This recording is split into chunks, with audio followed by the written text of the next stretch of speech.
तो एक ऐसी चीज जो कि फेलियर से भी ज़्यादा घातक हो सकती है आपके लिए और जो कि है भी कंफर्ट.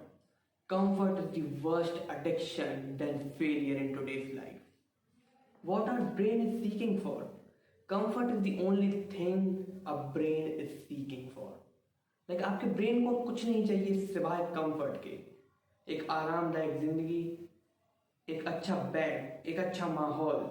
आपको ये सब चाहिए लाइफ में जो कि सिर्फ और सिर्फ कंफर्ट से रिलेटेड है. लेकिन उसको पाने के लिए आपको उतना वर्क करना पड़ेगा, आपको उतनी मेहनत करनी पड़ेगी ताकि वो कंफर्ट जो कि रियल वर्ल्ड में एग्जिस्ट करता है वो आपको मिल सके. लेकिन आज हर एक इंसान सिर्फ और सिर्फ चीप कंफर्ट, चीप प्लेजर में पड़ रहा है. Like what do you mean here bye comfort? Comfort is not just about doing nothing. Comfort is also about doing repeated things. Like आप सोच सकते हैं कि कई लोग आपसे कहते होंगे कि हर बार किसी एक काम को आप बार बार कीजिए, उसको रिपीट करते जाइए ताकि वो आपको फायदा कर सके, या फिर आप उसमें इतने अच्छे हो जाएं कि आपको उसमें कोई ना हरा सके. लेकिन ऐसा गलत है. वो आपको पूरा सच नहीं बताते हैं. हर काम को रिपीट करना ही स्किल बढ़ाने का मतलब नहीं होता है. किसी चीज में डिस्कंफर्ट लाने से ही आपकी ग्रोथ होती है. लेकिन अगर आप एक ही टास्क को रोज रिपीटेड कर जाएंगे देन वो आपकी मसल मेमोरी है. फिर आप उसमें ग्रो नहीं करना है, आप एक स्ट्रेट लाइन पे जाकर रुक जाएंगे. अगर कोई ग्राफ है देन आप थोड़ा तो उसमें ग्रो करेंगे, लेकिन जैसे ही वो आपकी मसल मेमोरी हो जाएगी फिर आप एक स्ट्रेट पाथ पे आ जाएंगे जहां पे आपकी ग्रोथ रुक जाएगी और आप सिर्फ उसी लूप में फंस जाएंगे कि आप रोज आएंगे, उसी चीज पर प्रैक्टिस करेंगे और देन बस. तो वो एक परमानेंट रिपीटेड रूटीन हो जाता है जो कि अपने ब्रेन को कंफर्ट देता है, जिससे आपकी ग्रोथ में रुकावट आ जाती है. तो ऐसा क्यों होता है कि आज के ज़माने में सब लोग कंफर्ट के ऊपर भाग रहे हैं और उनको सब चीज़ बताते तो हैं लोग, वो हर जगह देखते हैं, यूट्यूब पर देखते हैं, इंस्टाग्राम पर देखते हैं, वो हर जगह से मोटिवेशन लेते हैं किसी भी चीज़ को करने का. पर जैसे ही वो स्टार्ट करते हैं वो चीज़ वो करना तो स्टार्ट कर देते हैं, लेकिन फिर कुछ समय बाद वो एक लूप में फंस जाते हैं जिसमें उनकी ग्रोथ रुक जाती है, क्योंकि वो अपने आप को डिस्कम्फर्ट नहीं ले रहे. जो उन्होंने स्टार्ट किया था वो भले ही उनकी बॉडी के लिए थोड़ा सा डिस्कम्फर्टेबल था, लेकिन फिर जैसे ही उनका एक रूटीन बन गया, वो रिपीटेडनेस आ गई, उसके बाद वो सिर्फ एक रिपीटेड मसल मेमोरी के रूप में आपको करते हैं चीज.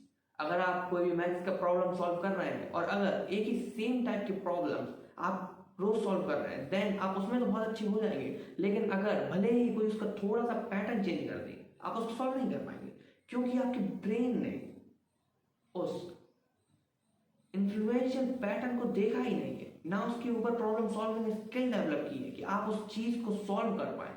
That's why comfort is far more dangerous addiction than failure. तो ऐसा क्यों होता है? अपना ब्रेन अवॉइड करता है अनसर्टेनिटी को. लाइक हर वो ब्रेन हर चीज सर्टेन होना चाहती है, हर चीज बैलेंस होना चाहती है लाइफ में. That's why our brain is also want to be certain. इसलिए वो रिपीटेड चीजें बार बार रिपीट करता है जो भी आपके रूटीन में है, जो भी आप आराम से कर सकते हैं एफर्टलेसली, क्योंकि आपके ब्रेन को भी एफर्ट्स बिल्कुल पसंद नहीं है. और इसी कारण से आपका टाइम वेस्ट होने लगता है. आप शॉर्ट टर्म प्लेजर तो ले सकते हैं, लेकिन अगर इसी चीज को अपन लॉन्ग टर्म में देखें तो ये सिर्फ आपको डिस्ट्रैक्ट कर रहा है, क्योंकि आपका ब्रेन एक सर्टेन सॉर्ट ऑफ पैटर्न पे आ गया जिसने न्यूरॉन्स को ऐसे डेवलप कर दिया कि उस चीज को करने में आपका कोई एफर्ट नहीं लगेगा. लेकिन वहीं पर आप किसी भी ग्रोथ को या अपनी ग्रोथ को रोक रहे हैं.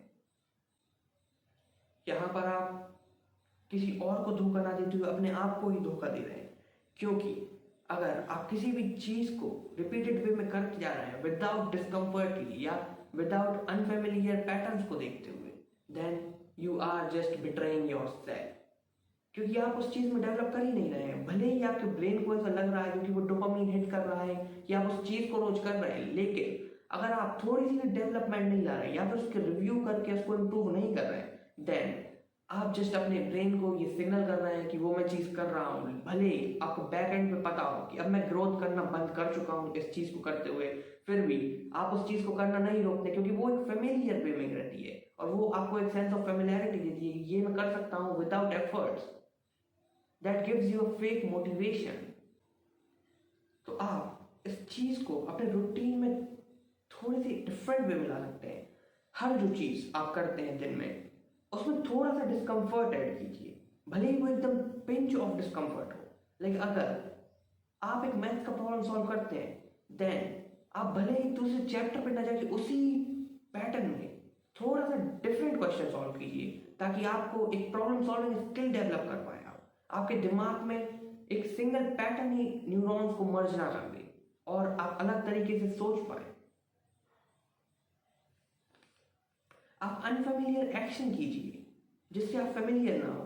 भले ही आपको पहले थोड़ा सा डिस्कम्फर्टेबल फील होगा, लेकिन कुछ समय बाद वो भी जैसे ही आपको फेमिलियर होंगे, देन आपको मूव ऑन करना है दूसरे अनफेमिलियर एक्शन पे, तभी आप ग्रो कर पाएंगे। नहीं तो अगर एक बार किसी ने एक रूटीन को फिक्स कर लिया अपने दिमाग में, देन वो ग्रो करना रुक जाएगा, क्योंकि हर एक चीज आपको एक पॉइंट ऑफ लेवल तक पहुंचा सकती है, उसके बाद आपको अपना सिस्टम बदलना ही होगा ग्रोथ के लिए। That's the law of growth in nature. और जैसे ही आप अनफेमिलियर एक्शंस को या फिर कोई भी ऐसे पैटर्न को जो डिफरेंट है उसको करना स्टार्ट करेंगे, कुछ समय बाद जैसे ही आप एफर्ट लगाने लगेंगे उसमें और वो होता जाएगा, आपको एक सेल्फ कॉन्फिडेंस का बूस्ट मिलेगा, आपका कॉन्फिडेंस इंक्रीज हो जाएगा, क्योंकि अब आप उन चीजों को कर सकते हैं जिन चीजों को आपने करने का सोचा ही नहीं था, या फिर वो चीजें जो आप सोचते थे कि ये टफ होंगे मेरे लिए, अब जबकि आप वो कर रहे हैं तब आपके अंदर एक कॉन्फिडेंस आएगा, एक सेंस ऑफ कॉन्फिडेंस बिल्ड होगा, एक sense of trust, self trust build होगा, जो कि अभी तक आपने देखा ही नहीं था। And nowadays, we all have major choices. The one thing is, we have to choose which helps us grow in life. So, I just want you to choose the processes which makes you a little bit discomfort, which are unfamiliar to you, which are extraordinary from your own repeated patterns. That way you can grow in life. Until then, we are still observing. This is your Nitan Dubey. Till then, take care. Bye bye.